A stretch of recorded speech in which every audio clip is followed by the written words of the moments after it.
बच्चों, कैसे हैं आप सब। स्टूडेंट्स, मैं हूं पारुल भारद्वाज, आपके एजुकेटर। स्टूडेंट्स और स्टूडेंट, इसी सीक्वेंस को मैं चलते हुए, इसी हम कारवां को आगे बढ़ाते हुए स्टूडेंट्स, मैं जो है एनसीईआरटी क्लास 10th की कुछ चैप्टर्स मैंने लिए हैं। इन्हीं स्टोरीज को मैंने सोचा है कि पहले मैं कवर करने की कोशिश करूंगी स्टूडेंट्स।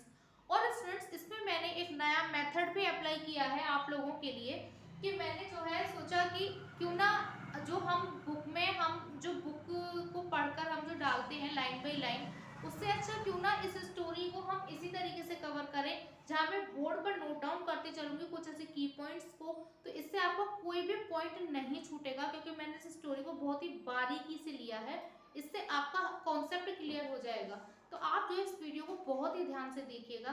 सो स्टूडेंट, चलिए शुरू करते हैं इस वीडियो को। सो स्टूडेंट्स, फर्स्ट जो चैप्टर है हमारा, उसका नाम है letter to God. Letter to God जो चैप्टर है हमारा स्टूडेंट्स, वो हमारे राइटर ने लिखा है। ये राइटर है जी.एल. फ्यूएंट्स। क्या है? जी.एल. फ्यूएंट्स। तो G.L.F.U.E.N.T.E.S. So students, first of all you should know very well that what the chapter is written by someone. तो किसके द्वारा वो चैप्टर लिखा गया है, तो ये आपको पहले पता होना चाहिए बच्चों। इसीलिए मैंने जो है फर्स्ट ऑफ ऑल ये डाला है। तो अ लेटर टू गॉड जो चैप्टर है हमारा, ये लिखा है जी.एल. फ्यूएंट्स ने। चलिए अब चलते हैं इसके कैरेक्टर्स की तरफ। सो स्टूडेंट्स, अब हम चलते हैं इस कहानी के हम कैरेक्टर्स पर। कैरेक्टर्स मतलब कौन कौन से पात्र हैं जिसके बारे में कहानी है और जिनकी ये स्टोरी है। So student, first of all ये जो अ लेटर टू गॉड जो हमारा चैप्टर है, इसमें हमारा कैरेक्टर है लेंचो।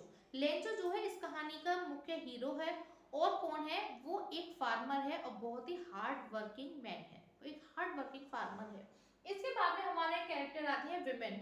वुमेन जो है बच्चों, ये यहाँ पर लेंचो की वाइफ है। इस स्टोरी में वाइफ का कोई पर्टिकुलर नेम नहीं है, और यहाँ पर राइटर ने वुमेन नाम ही उसकी वाइफ को दिया है। थर्ड जो हमारा कैरेक्टर है वो है postman. First of all who receives the letter, letter को जो रिसीव करता है वो है हमारा पोस्टमैन। और उसके बाद में यही लेटर जो है पोस्टमैन हमारा पोस्ट मास्टर को दे देता है। तो फोर्थ कैरेक्टर है पोस्ट मास्टर। और पोस्ट मास्टर ही वही व्यक्ति होता है जो कि लेंचो की हेल्प करता है।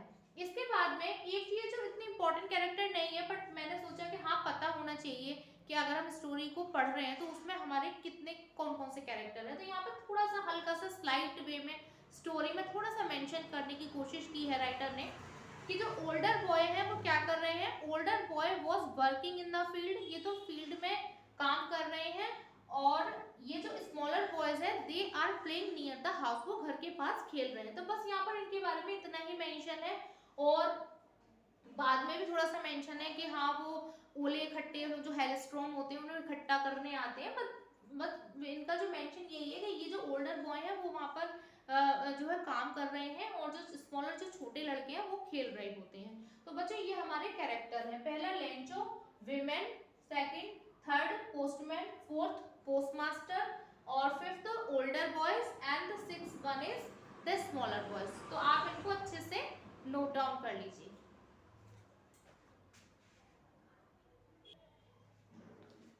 सो स्टूडेंट्स, अब चलते हैं हम इस स्टोरी के नरेशन पर। So first of all student, इस स्टोरी में ये बताया गया है कि अ लेटर टू गॉड जो हमारा चैप्टर है, और जो जी.एल. फ्यूएंट्स ने लिखा है, और 6 इसमें कैरेक्टर हैं। उसके उसमें सबसे पहले ये होता है कि सबसे पहले एक मतलब जो वर्णन दिखाया गया है, एक घर होता है। तो the house, the only one house, मतलब द हाउस ओनली वन, इसका अर्थ ये है कि केवल एकमात्र लेंचो का ही घर था, जो कहाँ पर था? Set on the crest of a low hill, मतलब क्रेस्ट माने चोटी पर, ऑफ ए लो हिल माने नीचे पहाड़ी की चोटी पर स्थित था उसका घर, पर सिचुएटेड था। उसके बाद में यहाँ पर ये बताया कि वो केवल ओनली वन हाउस था, और लेंचो के घर के अलावा पूरी घाटी में कोई भी घर नहीं था। इसमें क्या होता है कि अब इसमें जो सेकंड पॉइंट ये है कि वो घर जो पहाड़ी थी, तो पहाड़ी ऊंचाई पर थी। ऊंचाई से हम क्या दिखाई देते थे? ऊंचाई से हम नीचे रिवर दिखाई देती थी। और राइट कॉर्न फील्ड, ये वही फील्ड है जो लेंचो के थे और बेकार हो जाते हैं। तो राइट कॉर्न फील्ड, राइट माने पके हुए मक्के के खेत, और नदी को उतनी ऊंचाई से देखा जा सकता था। थर्ड पॉइंट ये है कि towards the north east west, north the east. अब क्या होता है कि पूरी जो वैली थी उसमें एक ही मकान था, वो था हमारे लेंचो का।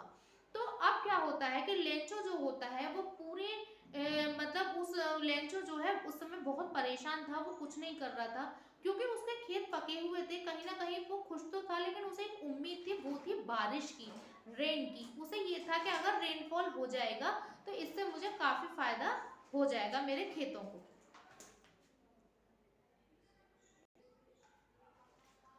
सो स्टूडेंट्स इसमें क्या होता है कि जब हमारा इस इतने डिस्क्रिप्शन के बाद जो हमारे जो कहानी का जो हीरो है लेंचो, उसको एक उम्मीद थी, वो थी बारिश की, रेन की उसको उम्मीद थी, और वो उम्मीद कर रहा था, इसीलिए वो ये टुवर्ड्स द नॉर्थ ईस्ट, मतलब वो नॉर्थ ईस्ट साइड की तरफ देख रहा था, उसी दिशा की तरफ देख रहा था, क्योंकि उसको ये थी कि अगर बारिश हो जाएगी तो इससे मेरे खेतों के लिए ये बहुत ही बेनिफिशियल होगा, बहुत ही लाभदायक होगा।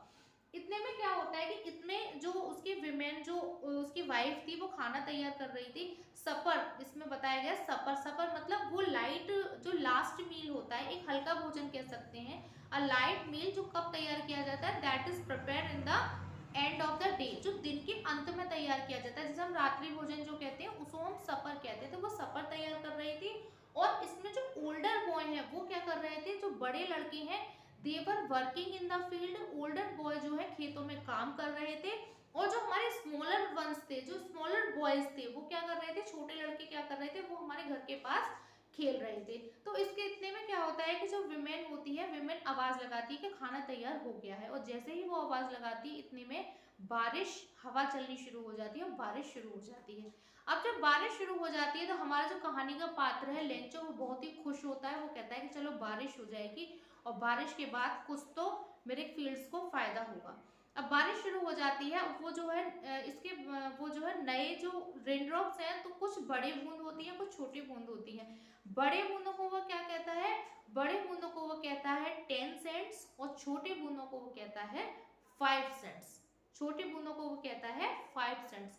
इसके बाद में वो खुश हो ही रहा था, और वो ये सोच रहा था कि मैं जाऊं, मतलब वो बाहर जाना चाहता था, वो उस पानी को फील करना चाहता है, जैसे हम और आप लोग होते हैं, जब बारिश होती है हम सोचते हैं कि चलिए जाते हैं और उस पर जो उसको महसूस करते हैं अपने ऊपर, तो वो बाहर जा रहा था अपने ऊपर फील करने के लिए इस बारिश को। इतने में हवा भी बहुत फ्रेश थी, इतने में और तेज हवा चलती है और हेलस्टॉर्म पड़ना शुरू हो जाता है, हमारे हेलस्टॉर्म शुरू हो जाते हैं, और जिनके ओले पड़ने शुरू हो जाते हैं, और ओलों को पड़ता हुआ देखकर शुरू में तो ये सोचता है कि हाँ शायद ये बहुत ही अभी स्लो है, मतलब अब ये रुक जाएंगे, लेकिन हेलस्टॉर्म नहीं रुकते, और हेलस्टॉर्म जो है बारिश और तेज हो जाती है।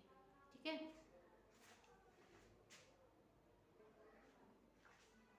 सो स्टूडेंट्स जब बारिश शुरू हो जाती है तो उसे होप थी कि ये जो हेलस्टॉर्म है ये शायद रुक जाएगा, हेलस्टॉर्म नहीं रुकता बिल्कुल, और हेलस्टॉर्म और तेज हो जाता है, और ये बारिश लगभग 1 घंटे तक होती है, यानी कि ओलावृष्टि जो ओले पड़ते हैं लगभग 1 घंटे तक ओले पड़ते हैं।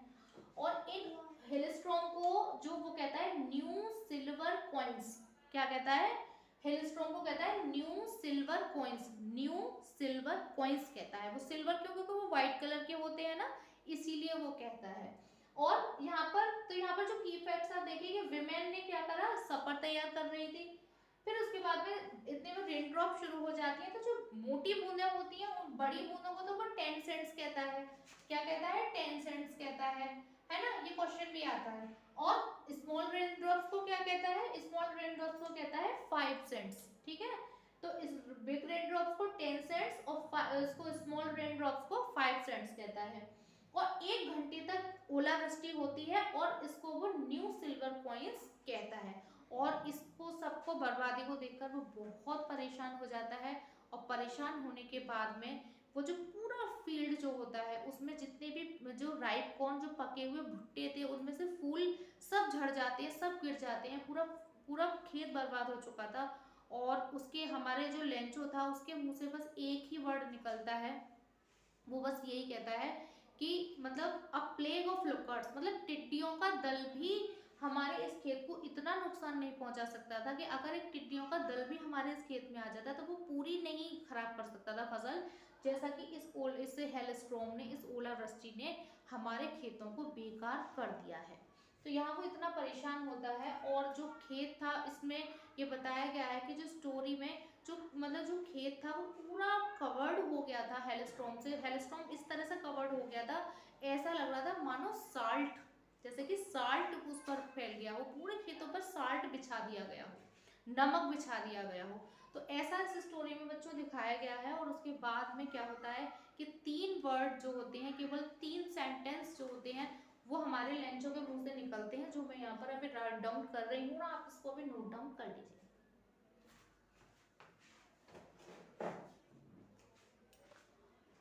सो स्टूडेंट्स, आई होप कि आप सबने वो सब नोट डाउन कर लिया होगा। और उसके बाद में जैसे कि मैंने आपको बताया था, प्लेग ऑफ लोकर्ट्स मतलब टिड्डियों का दल, ये एक तरीके से कलेक्टिव नाउन है, तो ये आपके लिए वैसे भी इन फ्यूचर काम आ सकता है। तो टिड्डियों का दल, उसने कहा था ना कि जो टिड्डियों का दल भी हमारे फील्ड को इतना नुकसान नहीं पहुंचा सकता था जितना कि एक इस हेलस्टॉर्म ने पहुंचाया है।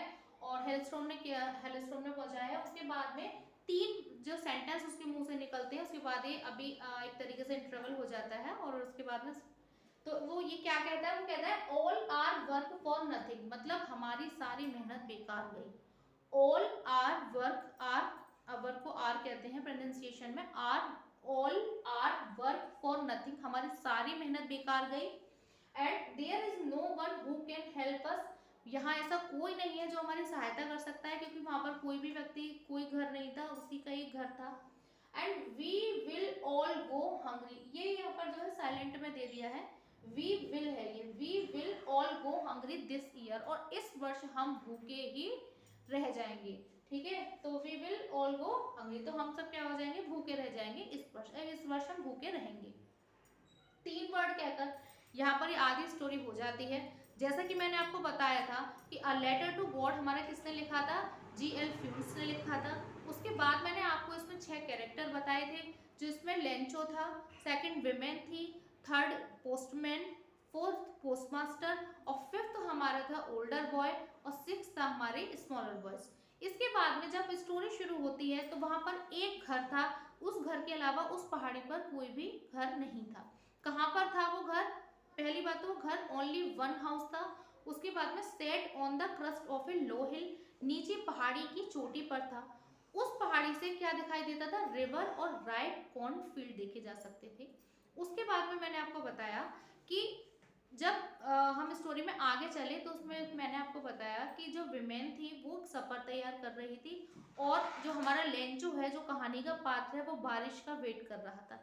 बारिश इतने में जब बच्चे खेल रहे थे और कुछ बच्चे खेतों में काम कर रहे थे, जैसे ही वो लेडीज उसकी वाइफ कहती है, खाने के लिए बुलाती है, उतने में बारिश शुरू हो जाती है।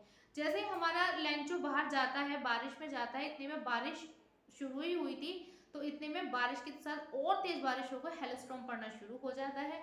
और जहाँ पर जब हेलस्टॉर्म शुरू हो जाता है तो हेलस्टॉर्म को वो क्या कहता है, हेलस्टॉर्म को उसने कहा है न्यू सिल्वर कॉइन्स, और रेनड्रॉप्स को क्या कहा है, रेनड्रॉप्स को कहा है, बड़े रेनड्रॉप्स को 10 सेंट और छोटे को 5 सेंट कहा है।